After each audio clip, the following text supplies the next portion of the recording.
नमस्कार, मैं निकेत कुमार। आप देख रहे हैं तिरहुत न्यूज। जी हां, विधानसभा चुनाव सर पे है। ऐसे में हम पूर्व विधायक विजेंद्र चौधरी जी के सामने उपस्थित हुए हैं और हम इनसे आगामी चुनाव को लेकर कुछ खास बातचीत करेंगे। जी हां, तो मेरा सबसे पहला सवाल है आपसे, कल मंत्री जी ने पूरे शहर में मिशन स्मार्ट सिटी को लेकर शिलान्यास किया, इसके बारे में क्या कहेंगे आप?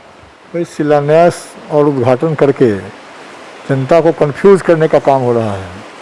10 साल में कोई काम किए नहीं, चुनाव आ गया तो अब जनता को भ्रमित कर रहे हैं। जो स्मार्ट सिटी का काम है वो 3 साल से आप लटकाए हुए हैं। देश में निचले पायदान पर चला गया, आप मंत्री होते हुए सब चला गया, कोई काम नहीं हो रहा है। तो शिलान्यास करके जनता शिलान्यास से खुश नहीं होने वाली है। अभी एक गली आप लोगों को दिखाए बगल में कि उद्घाटन आज हो गया, काम शुरू हो नहीं किया है।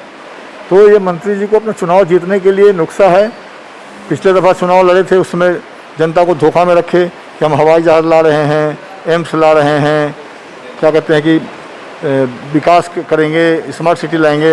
तो कोई काम उनसे होना नहीं है, लेकिन जनता को गुमराह कर रहे हैं कि शिलान्यास हो गया, अब काम होगा। अरे भाई, आपको रहना तो आपका तो टर्म ख़त्म हो रहा है। आप तो बड़ी हो जाइएगा, 10 साल के लिए आपको जनता वनवास भेजेगी। हमने एक गलती किया तो हमको जनता 10 साल तक वनवास में भेजा। हमारी गलती हुई थी, कुछ नहीं जाना। लेकिन इस बार जनता जो है सो उनके शिलान्यास उद्घाटन के झांसे में आने वाली नहीं है। सर, कुछ लोग ऐसा आरोप लगा रहे हैं कि आप कुढ़नी जाने के लिए पैसे लिए थे। सर, उनके बारे में आप क्या कहना चाहेंगे? उनको क्या जवाब देना चाहेंगे? सर, जवाब देने के लिए हम कह रहे हैं, जिस आदमी के मन में है ये बात वो सामने आ जाए, प्रूफ दे दे, साबित कर दे। जिस सुरेश शर्मा से हमको झंझट चलता है, दूसरे पार्टी के लोग हैं, काम नहीं करने वाले लोग हैं, तो उससे दोस्ती रहनी चाहिए थी यदि पैसा हम लेते तो।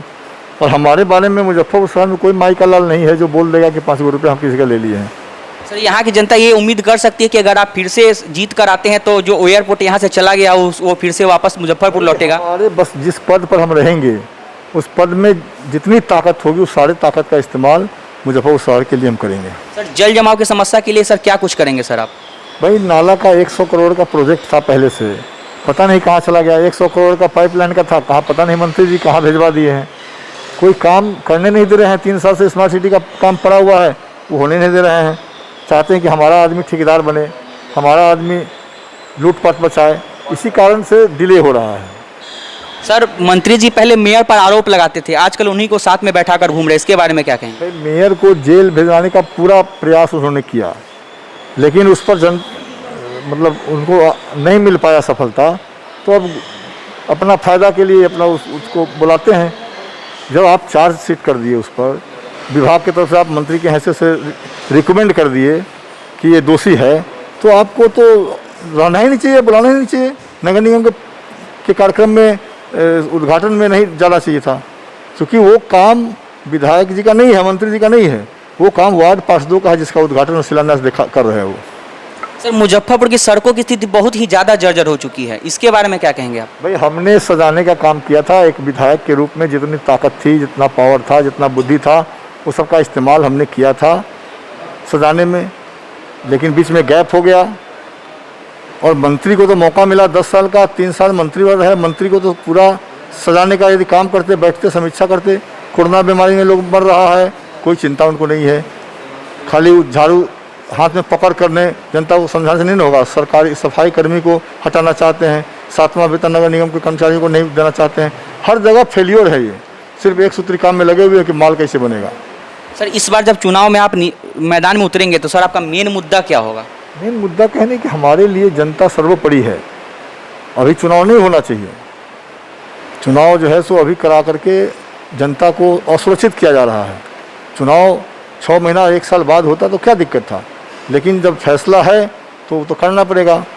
तो ये लोग जो है सो चाहते हैं कि अभी पैसा हम बांटे हैं तो उसका लाभ हमको मिल जाएगा, राशन बांटे हैं उसका लाभ मिल जाएगा। भाई, गरीब लोगों के लिए सरकार का काम ही है कल्याणकारी योजनाओं को जनता के बीच लेना। कोई किसी का पर्सनल संपत्ति नहीं ना है। सिस्टम बना हुआ है, नगर निगम को क्या मिलना है, पंचायती राज को क्या मिलना है, जिला परिषद को क्या मिलना है, विधायक को क्या मिलना है, सबका कोटा फिक्स है। लेकिन यहाँ तो मंत्री जी अपने प्रभाव का इस्तेमाल करके दूसरे का योजना भी अपना में घुसा रहे हैं। किताब छापने से उनको जीत नहीं मिलने वाला है। किताब कितना छापा, कितना गया, किताब से नहीं, जनता के काम से वोट मिलेगा। सर, जब जनता यहाँ की जानना चाह रही है कि इस बार जब मैदान में आप उतरेंगे तो सर किस पार्टी का सपोर्ट लेकर आप मैदान में उतरेंगे? हम जहाँ जिस पार्टी में हैं वहाँ हैं और सब निर्णय जल्दी हो जाएगा। जनता का को सब पार्टी लोग बता देगा कि किससे किसको लड़ना है, कहाँ लड़ना है। सर अगर जनता के मन में कि ये भी सवाल है सर कि अगर आपको टिकट नहीं मिलता तो क्या सर आप निर्दलीय जनता के साथ आएंगे सर? अब ये सब बात अभी कल्पना करना बेकार है। ये सब जब पार्टी का निर्णय हो जाएगा उसके बाद ना कोई बात। और जनता तो तरह तरह से चाहती है कि ये हो जाए, इससे लड़े उससे लड़े। तो अब जनता तो महान है, जनता पक्ष में है, इसलिए चाहती है कि कोई उपाय लगे। फिर हम जहाँ हैं वहीं रहेंगे। सर लास्ट सवाल सर, जब आप यहाँ से जीतते हैं तो सर आप किनको सरकार बनाना चाहेंगे? सीएम का पद किनको देना चाहेंगे सर? क्योंकि विधायक ही ये डिसाइड करते हैं। जो जनप्रतिनिधि है उसको क्राइटेरिया में बांधा हुआ है कौन कहाँ क्या कर सकता है, इसलिए इसमें अभी कोई बोलना ठीक नहीं है। कौन होगा सीएम का उम्मीदवार, क्या होगा नहीं होगा, ये तो बात की बात है। सर जनता को आखिरी संदेश क्या देना चाहते हैं? जनता को संदेश देना है कि काम करने वाले आदमी को जिताइए, जो आपके दुख में सुख में काम आए, आपके हर कष्ट में को अपना कष्ट समझे और आपकी लड़ाई लड़ सके। जी, अभी हम विजेंद्र चौधरी के साथ जुड़कर आगामी विधानसभा चुनाव को लेकर कुछ खास बातचीत की है। सहयोगी विकास के साथ मैं निकेत कुमार, तिरहुत न्यूज़ मुजफ्फरपुर।